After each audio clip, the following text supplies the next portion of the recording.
mass shootings like the tragedy at Sandy Hook get a lot of attention because they're, everyone can relate. There's, the tragedy of, of children, of small children being murdered while they're at school, along with the educators who try to protect them. And so we automatically assume and understand that those lives were worthy, and that they were taken in a horrific manner. And yet, and I believe this is really part of our society's underlying racism, is that we assume that when people are killed, particularly when it's somebody who's Black or brown, who's killed in an urban area, society doesn't assume that their lives had value.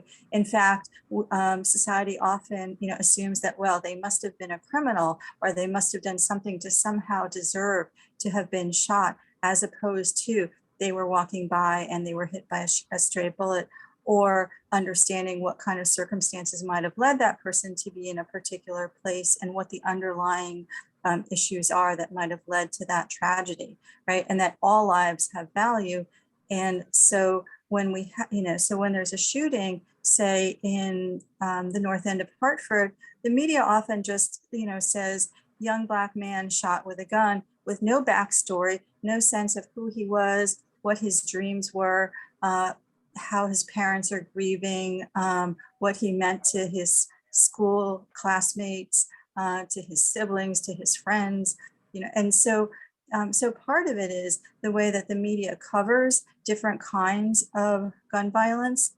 And so what happens is then activists have to make the case that that Black and brown lives are valuable and and deserve to be mourned, and that we need to look at how guns are getting into all neighborhoods, and to really look at what are the underlying causes of gun violence.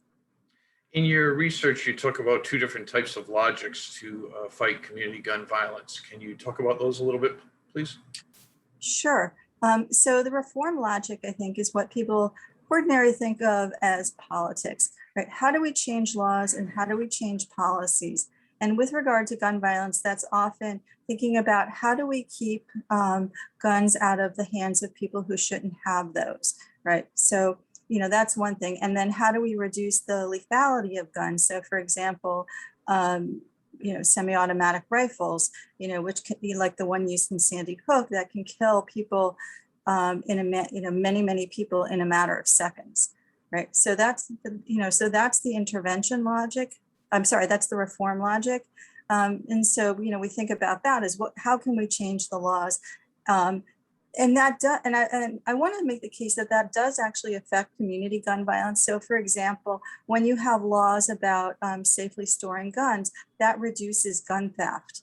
If you reduce gun theft, then you reduce the flow of illegal guns, what some people call the iron pipeline, into cities, right, into the hands of people who should not have those guns. And so that's what we think of as, or what we call the reform logic. What we call the intervention logic is really a logic of prevention. How do we understand what causes violence in the first place?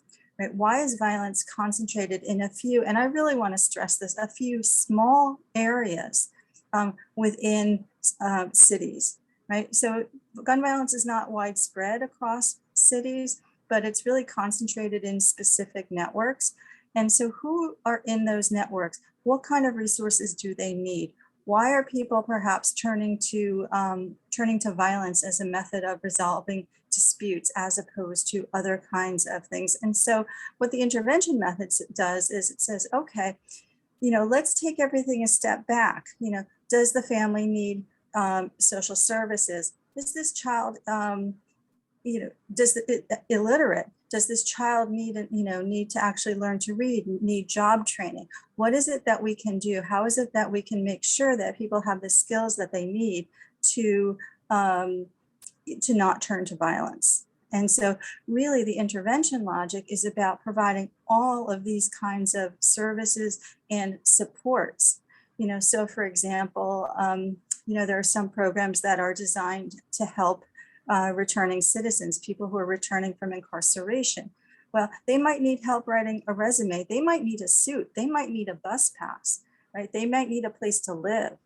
right? If you can provide all of those things, then people have a chance of living a life that is free from violence. And so the intervention logic really tries to address violence before it happens.